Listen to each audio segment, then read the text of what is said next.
Welcome to another episode of This Was Supposed to Be Easy. We've had these conversations on at least 1,000 car rides and thought it might be time for other people to join us. This is Cheryl. And my name's Amy. Amy, this is a big one. Okay. Lay it on me. What are you thinking about today? Well, we just had a 2-part conversation with Jeremy about finances, and he gave us so many things to think about in terms of planning for your future and thinking about retirement and thinking about investing and those kinds of things. But the whole time he was talking, I kept thinking about some of my missteps when it comes to using credit cards. And I feel like I'm not alone. And when I say missteps, I'm thinking about young Cheryl and going shopping for back to school clothes, and out came the credit card to pay for the back to school clothes shopping, and becoming a teenager and couldn't wait till I qualified to apply for the Victoria's Secret card or the Kohl's card or whatever it might be. And so I thought that we might follow up on Jeremy's information and ideas and maybe talk a little bit about how shopping and using and having credit cards looked easy and maybe wasn't as easy as we thought it might be. So I thought today we could talk about credit cards and maybe share some of our stories about credit cards, what we've learned from our many, many years of life and having to buy things, because that's what you do, right? You have to buy things. Mm-hmm. And let's call it our credit card confessions. I love it. Yes. Because I know for myself, I don't think I was ever really taught credit card literacy. No. I mean, I certainly wasn't taught it in school, but I don't even think I was really kind of taught it growing up either. Like, I knew this little plastic piece of material lived in my parents' wallets. Well, and the wallets had all these beautiful slots, Right. with plastic or fake cardboard little cards that you wanted to replace with the real ones when you were cool enough and old enough to do that. Right. And just pull it out. And I think that my unawareness or lack of credit card literacy really became apparent for me in college, when I remember distinctly there would be individuals that were from the credit card companies standing in between of the college buildings, like with their little booths or stands and credit card applications. And if you signed up for a credit card today, you got a $20 gift card and a t-shirt and a 2-liter of pop. I was going to say a 2-liter of pop. They literally would convince us to get a credit card with a 2-liter bottle of, yes, we're from Michigan, pop. Correct. Yes. Soda, whatever you want to call it. Carbonated beverage of choice. Yes. But yeah, exactly. And when you really think about what that means and what you're doing, we were babies with no ideas at that point, Mm-hmm. And I know we experienced it at a slightly different timeline, but I think there's a lot of similarities in the way that we were kind of experiencing that. And no one was saying, be careful, watch out, and so then my flip side, it wasn't a coolness thing. It was almost a fear. Like, it was what do I like an explosion in my hand. Like, what do I do with this? In that, am I immediately going to go into debt, and what does this mean? Yeah. So I really am. I'm gonna go back to how fun it was to have a Victoria's Secret, have a Bath and Body Works, a TJ Maxx, a Kohl's card, whatever else existed at JC Penney's, probably a few others. And I do recall always feeling as if it wasn't like you could just go out there and buy anything and everything that you wanted, right? I knew that you then had to pay it off Mhm. and or make payments on it. But I think for me, one of the major things I didn't really think about was that if I had, say, 5 or 6 even store cards in play, that every month I would have to make sure I had enough money to make the payment on all 6 of them, right? It wasn't just a payment. It was, oh, there's 6 different bills showing up in the mail, and I've got to make sure I have money set aside. These are my younger years, really, as I think about the beginning point, enough money to make sure that I can make at least the minimum payment, which we all know. Well, maybe we don't, right? Making the minimum payment on Not a credit good cards idea. doesn't get you very far in anything. No. No, but that was the shocker for me, I think, was all of the bills coming in and having to figure out if I pay this much on this one, will I have enough for the next one that's coming in 3 more days. Well, and I remember, so I talk about like the idea of credit card literacy. I did remember, and I think even maybe I was married at 23, and Jeremy and I had this conversation, was that you can't spend the same money twice. And so as we were talking about credit cards, if you spend it once on a credit card, then you can't take the money from your paycheck and go buy something different. And that was, I think, a little bit of what you're saying too. Like you recognized that you had to have that money to make the minimum payment or to be able to pay any of it, but you can't take it then and go spend that money to go buy, let's say, McDonald's, or go spend it to buy a pizza or go out to dinner if you already spent that Yeah. money at Ulta or There's no TJ Maxx there's earlier. no Ulta, did that exist? No. Right. Maybe not. Right, but there's no excitement about payday No, and the paycheck coming in if it's gone. if you've already spent the money. And I will say, since you bring that up, that process of thinking about that concept really took a purposeful shift in my thinking, right? To really think about the fact that when you can receive your paycheck and then use it for whatever is happening going into the future, that's a very different place to be. And even mindset and your approach to making decisions about activities and what you need and all the things, right? That's very different than it's already spent when I get it because I spent it before I had it. And then there's something a little less satisfying about A that lot too. less sense. When you're like, oh, it's gone on payday because you did the things that you had to. Like it's like, oh, yeah, it's not that satisfying piece. I remember too when I was kind of had the credit card.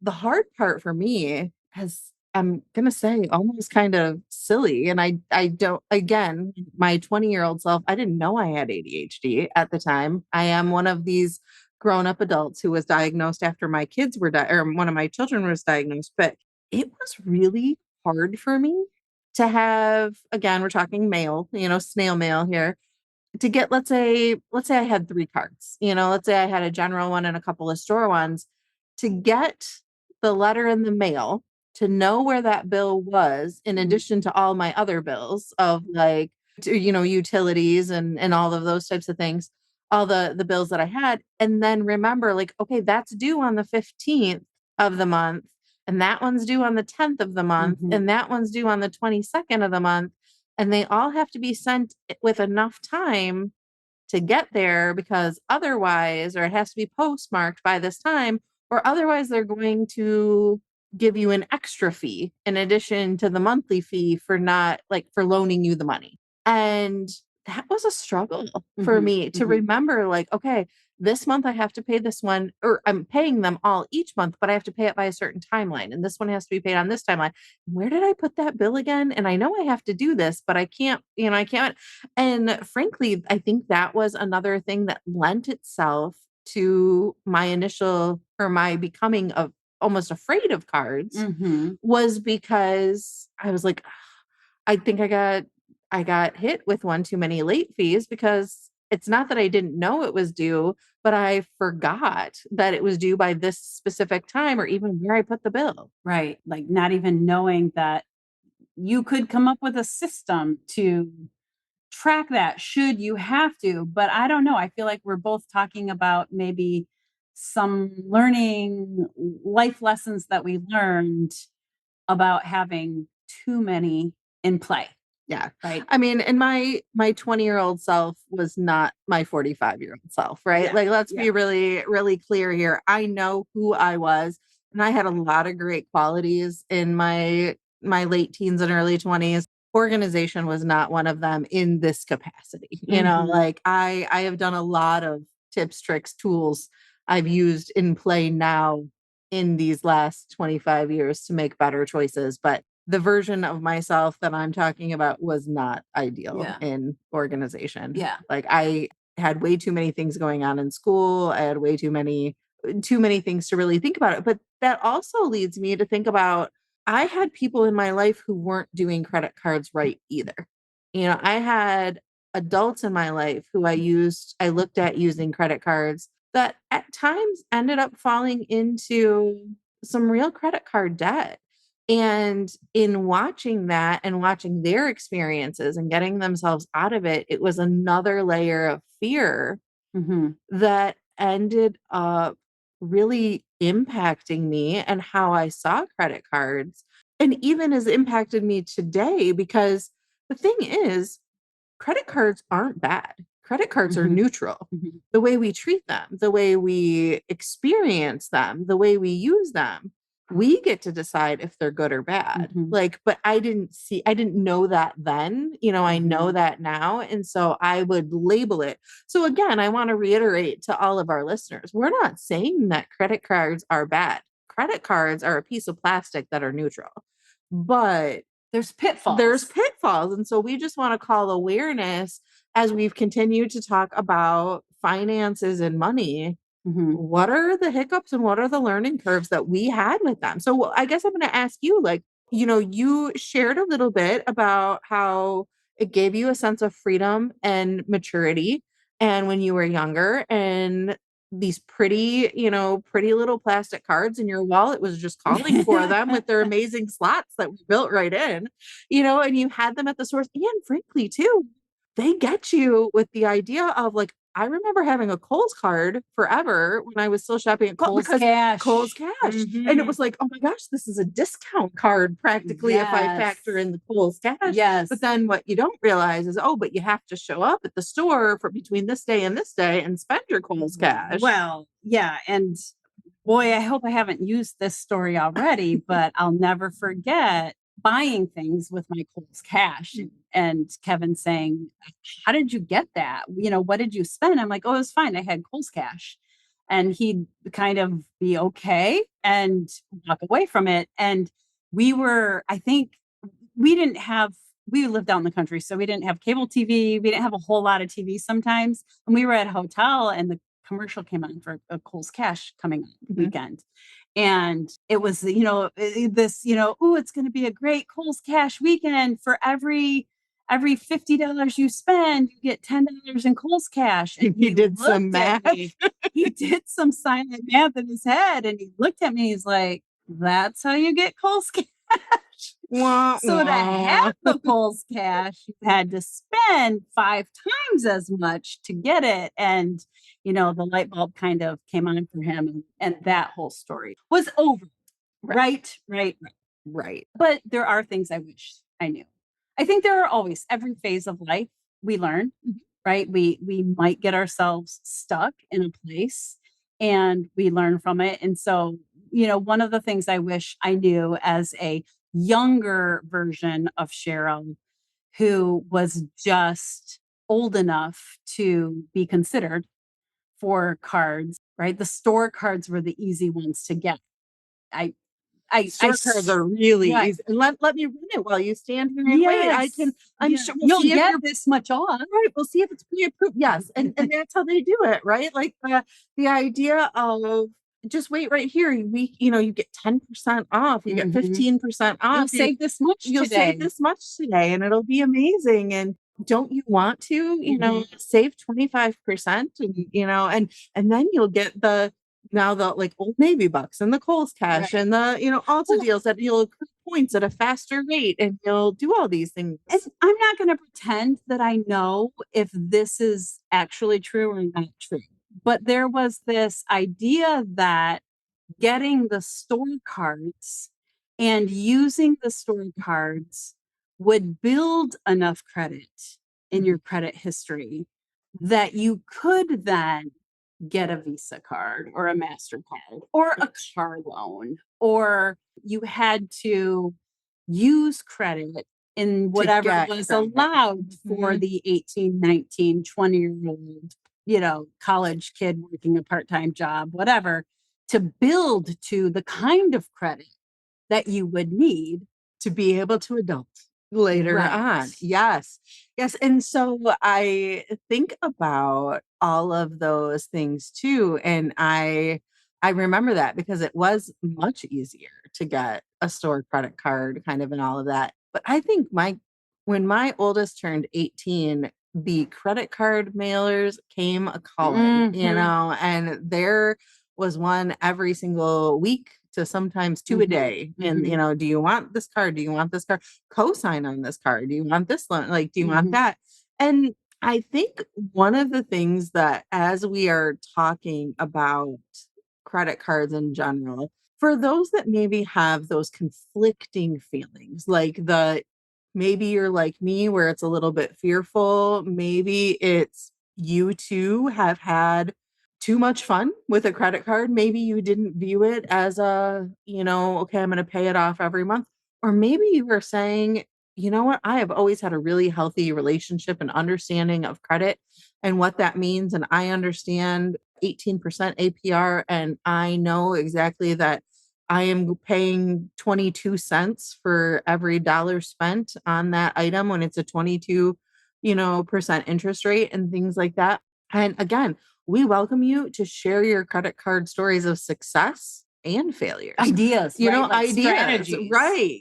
And if you do something, I talked about that I would get the bill and then, lose it and not know, and Mhm. then in the future I started like, okay, this credit card all went on my calendar, on my digital calendar with 2 days, 3 days, or I'd send the bill from the bank or pre-send it or set up auto pay, whatever that is that you've done that makes your credit a healthier relationship or Mhm. to have a healthier Yeah. relationship with That it you can manage. that you can manage, And it share it. doesn't manage you, Right. Yeah. So right? big. So big. Right. Yeah. Make sure to share it with the group because, I think that when I talk about credit card debts and the people that I know have experienced it, and I should put myself in that. Jeremy shared a story very early on. If you listen to the most recent 2 episodes where we talked a little bit about our own debt history, we had some real credit card debt, and back in the day when we were first together. And so again, when you're knowing that like you want to pay it off as quickly as possible because you know that for every month you're not paying it off, you're just giving them more money. And then you start thinking about it in the idea of, do I really want to still be paying? So, I paid $100 for this meal, let's say a big elaborate meal out, or even $50 for a meal out. Do you want to still be paying for that meal a year and a half later? Mhm. Because you Mhm. only paid the minimum and now that $50 meal really cost you $80. Mhm. And so in knowing that you're still paying, let's say $80 on this meal, you paid 80 when it was 50, the stress and the maybe shame Mhm. and, The the gut, heaviness in your yeah. gut Yeah, as you that worry about it, right, I yeah, think. that worry. It's like that cloud looming over you, right? Mhm. It's kind of on the fringe of all your thoughts. Yeah. So I'm thinking of strategies that I've heard some people Mhm. use, a strategy I'm currently using right now because please hear me say, girl, I have I mean, I've charged way too much.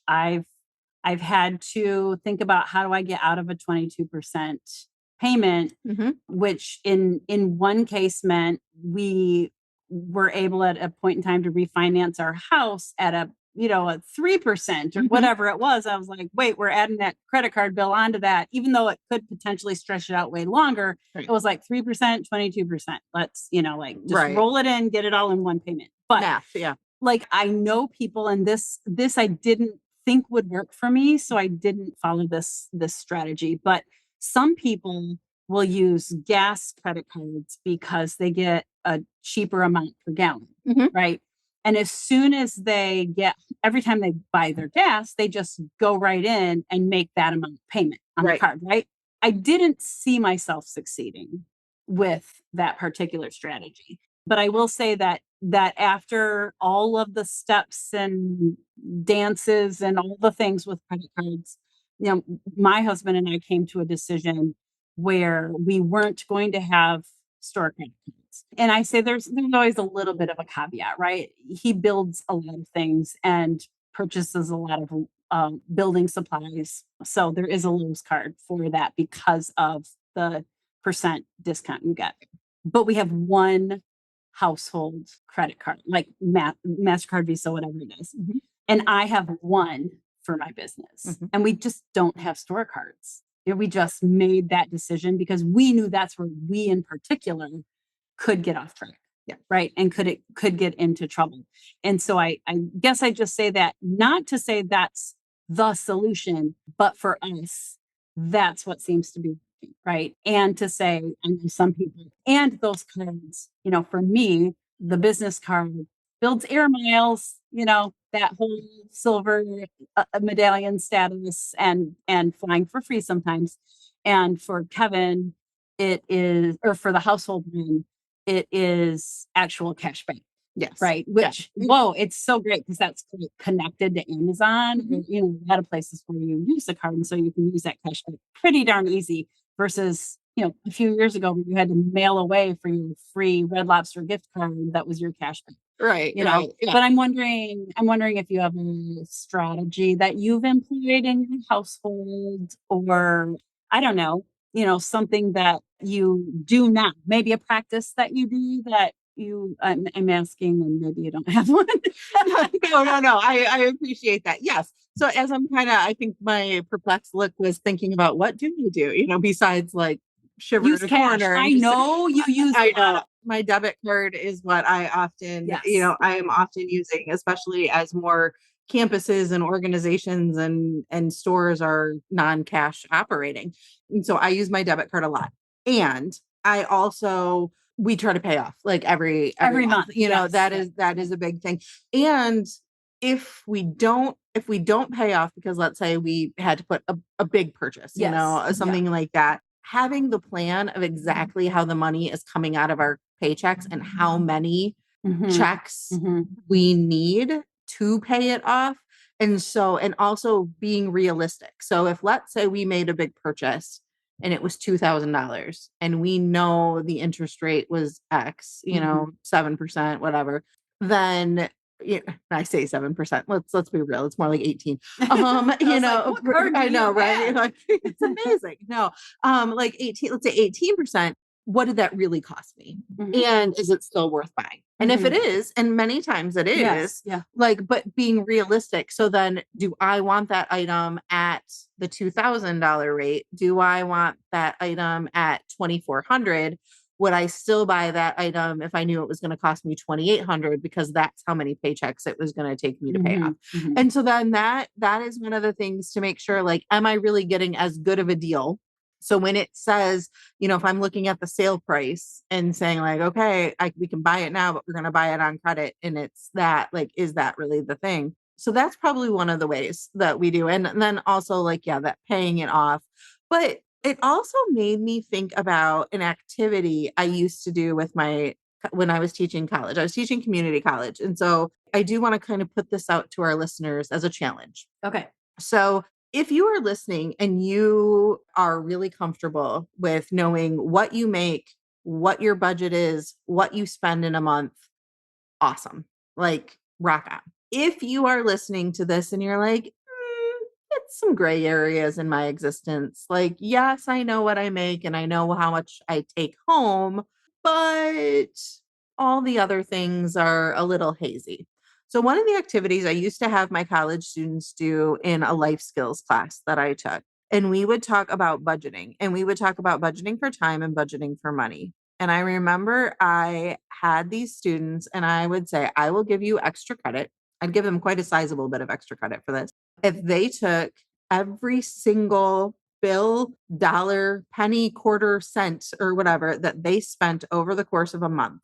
So every receipt that they got, let's say they spent $1.25 on a pop. Again, we live in Michigan, call it pop. Or a drink that they got from a vending machine. They wrote $1.25 on a piece of paper, pop, and the date, and they threw that in this shoebox. And at the end of the month, if they totaled up every dollar, cent, whatever that was spent that month and kind of looked at where it was going.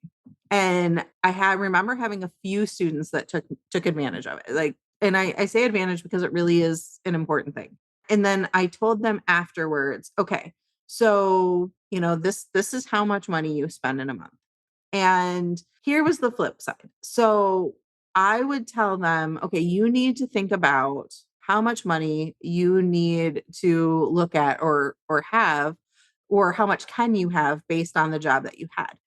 But I would have every semester a handful of students that would say, well, I just put everything I want on a credit card and my parents pay off my credit card. Yeah.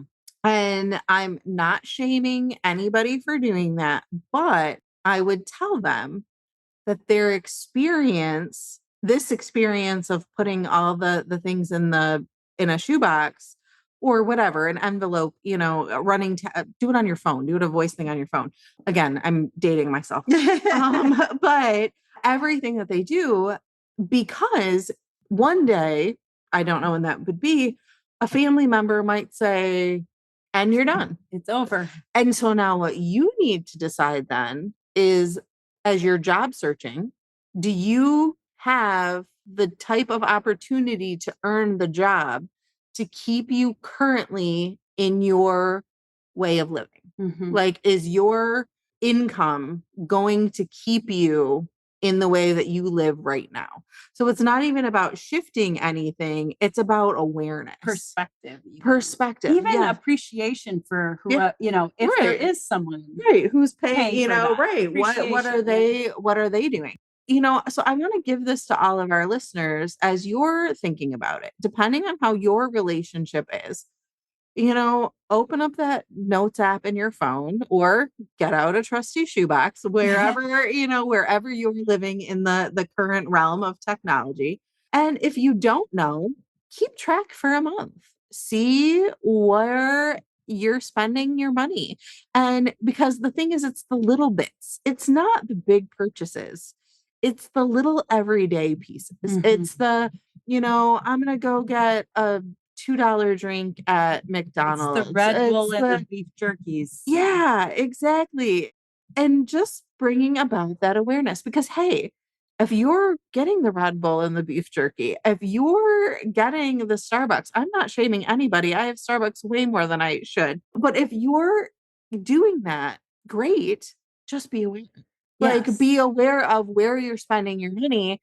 And if it's working for you, awesome. Mm-hmm. That's so cool. But just be aware. Is it, and be realistic. Is it working for you? Yes. I think as we wrap up today, I would like to invite our listeners to think about your first memories with credit cards. Would you be willing to tell us what you learned?